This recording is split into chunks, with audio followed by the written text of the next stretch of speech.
Aujourd'hui, je vous propose de découvrir un nouveau principe qui justement permet de conserver son esprit positif, de garder son enthousiasme et sa motivation, y compris quand les situations que l'on a à gérer sont difficiles, compliquées.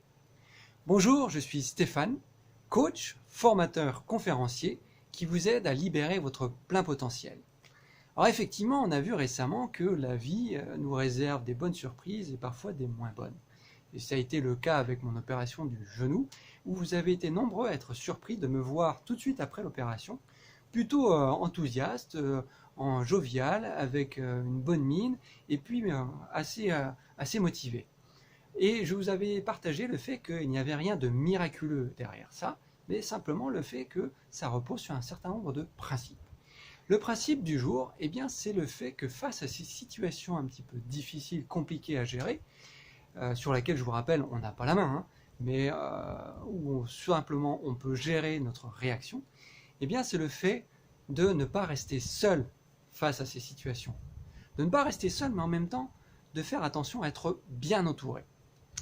Effectivement, c'est Jim Rohn qui, lui, est très catégorique en disant que nous sommes la moyenne des 5 personnes que l'on côtoie le plus. Qu'est-ce que ça veut dire ? Simplement que si on a l'habitude de côtoyer des gens positifs, ça va nous communiquer une énergie positive, un enthousiasme, une motivation.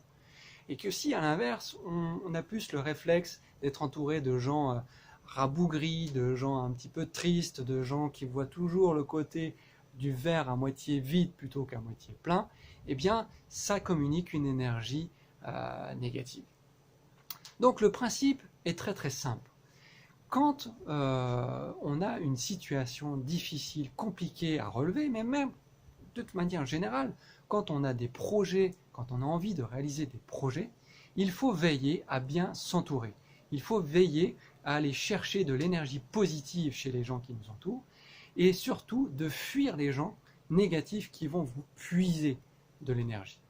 Donc, simplement, aujourd'hui, j'aimerais terminer là-dessus en vous invitant à vous questionner, en prenant un petit peu de temps pour vous et faire le point, en identifiant si dans votre entourage, les gens que vous côtoyez le plus sont des gens plutôt à énergie positive, plutôt constructive, plutôt joviale, plutôt à être moteur, à vous pousser, à vous encourager, ou à l'inverse, des gens qui vont vous freiner, vont sans cesse vous critiquer, ou même si c'est bienveillant, mais qui, sans le vouloir, vont vous tirer vers le bas plutôt que vers le haut.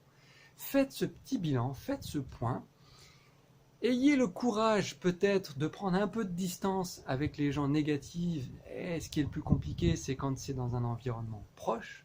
Mais voilà, sachez que naturellement, les gens que l'on côtoie au quotidien influent notre motivation, notre joie de vivre, notre enthousiasme et justement aussi notre capacité à réussir dans nos projets, à faire en sorte qu'on se relève vite et bien par rapport à une difficulté qui nous communique de l'énergie à franchir les obstacles que l'on rencontre au quotidien.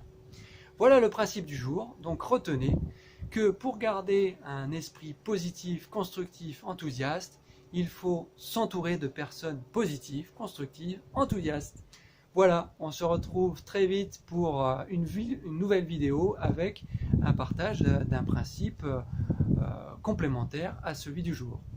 Bye bye, à très vite, ciao.